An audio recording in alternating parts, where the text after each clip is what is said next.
Welcome to part 3 of the hydrotherapy. Here we're going to focus on how you would regulate the dosage of heat, just as we've done with other heat modalities like paraffin and hot pack, and also cover some important safety considerations.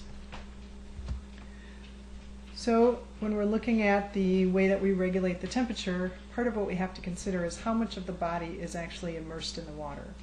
And we'll be talking about aquatic therapy separately, but if we're talking about the person just kind of lying, relaxing in the water or being treated in the water, then we would want to make sure that we kind of keep the temperature around body temperature. And so we set that at 99 degrees Fahrenheit. Remember that with the majority of the body submerged, we don't have the ability to regulate or to decrease body temperature through perspiration. That's not very effective. And so we don't want to put the person in a position where they're going to have excessive increase in body temperature, so we would leave the water close to body temperature. If we're looking at a very small area of the body that's being exposed, then we can increase the temperature from about body temperature, 99 degrees, up to about 110 degrees Fahrenheit. If we had an open wound where the protective layer of skin has been removed, or an area where the person has peripheral vascular disease, and again we don't want to overtreat, then we would be at or a little bit below body temperature. So the range for that would be 92 to 99 degrees Fahrenheit. Remember, when we're looking at the kind of condition, the stage of repair of a soft tissue injury, then if it's a subacute condition, we want mild to moderate heat. And if it's a chronic condition, we want moderate to strong.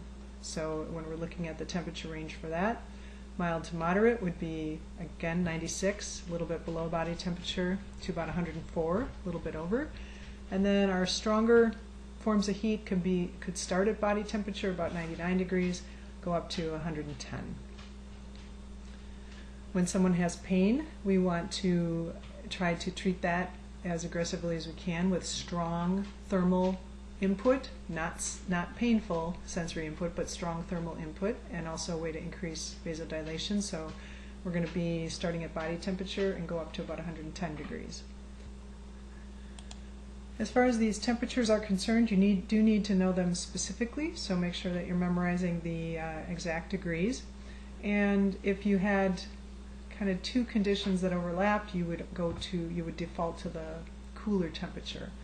So let's say that you had a small body part, like a foot, so that could be 99 to 110 degrees, but yet it was a subacute condition, 96 to 104. So then that would shift your temperature range from 99 to 110 to 96 to 104. So make sure that you understand that. And of course the other element that we would include in dosage would be the treatment time, and we generally would treat someone for 20 to 30 minutes in a warm whirlpool.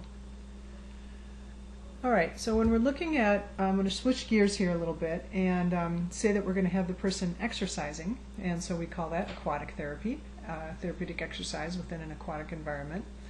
And in that case the person's generally submerged, and the treatment for that would be 80 to 96 degrees, so much cooler because the person presumably is going to be heating themselves up with their own exertion.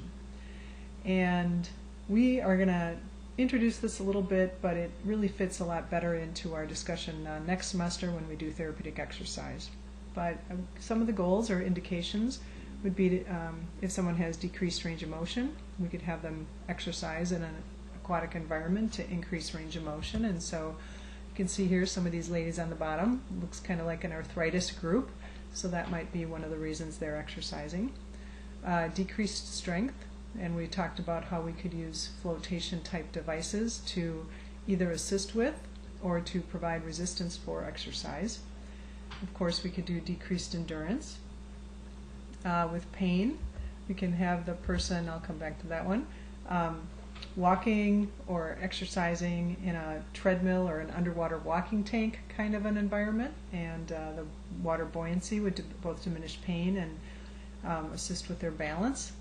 The reason I have this slide is because these underwater treadmills were actually originally designed for racehorses. you might be aware that horses physiologically don't do well if they're on bed rest. They can't just stay immobile. And so for people that had millions of dollars invested into their racehorses, if they got injured and they wanted to be able to get them back to racing, they developed these walking tanks with buoyancy so that they could gradually increase the weight that was on the horse's legs and not keep them immobile for very long. So anyway, we also have different forms. You can actually get a treadmill that can go into a typical pool and use that as well. And so again, we can use this for standing, ambulation, we use buoyancy, and so we can do a lot of really creative exercise in a warm water whirlpool. So again, we'll talk more about this with our exercise courses next semester, but precautions and contraindications would essentially be the same as what we've talked about on the previous video. So I want to talk a little bit about safety. We have people in a water environment, and so that comes with some inherent safety concerns. So for one thing, we never want to leave a patient unattended. Now, that doesn't mean just give them a bell and leave the room, but you really should. If you have a separate room where someone's receiving hydrotherapy, then you need to have someone in that room. So you need to have a visual contact at all times with someone who's in a whirlpool setting. Clearly, make sure you're checking the temperature of the water to ensure that it is at a safe temperature and within the appropriate range. We want to make sure anytime we have electrical equipment, we're going to check the cord and its connection.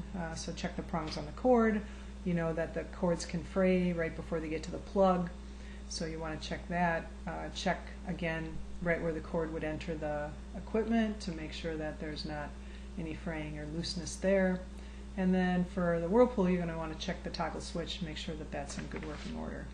You'll always want to, once you fill the tank, before you have the patient go in, just turn the turbine on and off, make sure that it's in working order.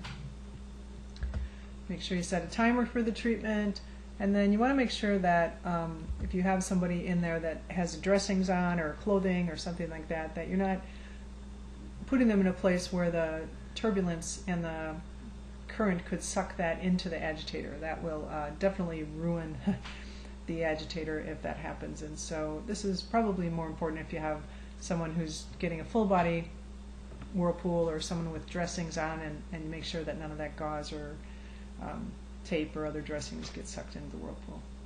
And probably goes without saying, but don't let the water flow into the person's face.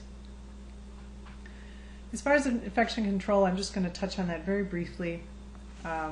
Basically, water and humidity provide a great environment for bacteria.